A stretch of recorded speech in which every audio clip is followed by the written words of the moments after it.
Eli moi kaikki. Tuo siis lauantai 11. huhtikuuta. Ja kello on 15.00.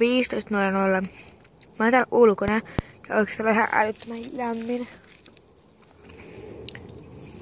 Täällä paistaa aurinko tälleen mukavasti. Ja mä syön tästä karkkia samalla.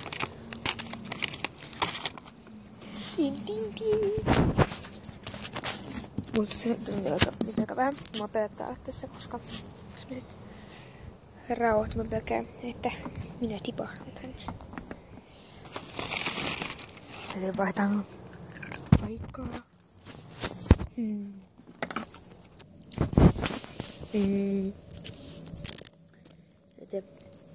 Näen se auringossa. Se on vähän epämukava istua, kun tää on vino. Koska...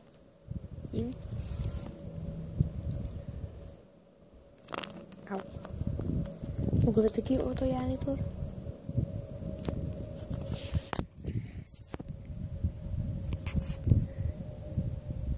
En tiedä näkyykö, mutta siellä on minä oikein mahtia keppihevosia, joita on 3 kappaletta.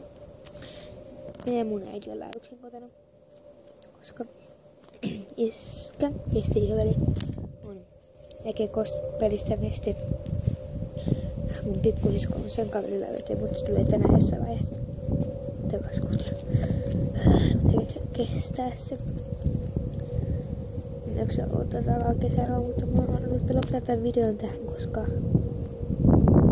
ei pitäisi ärsytyä, että täällä meni paussikin.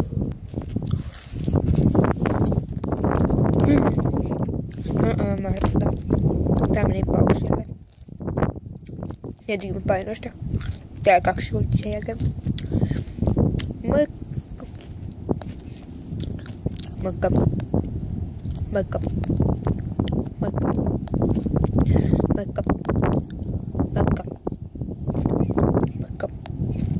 Moikka.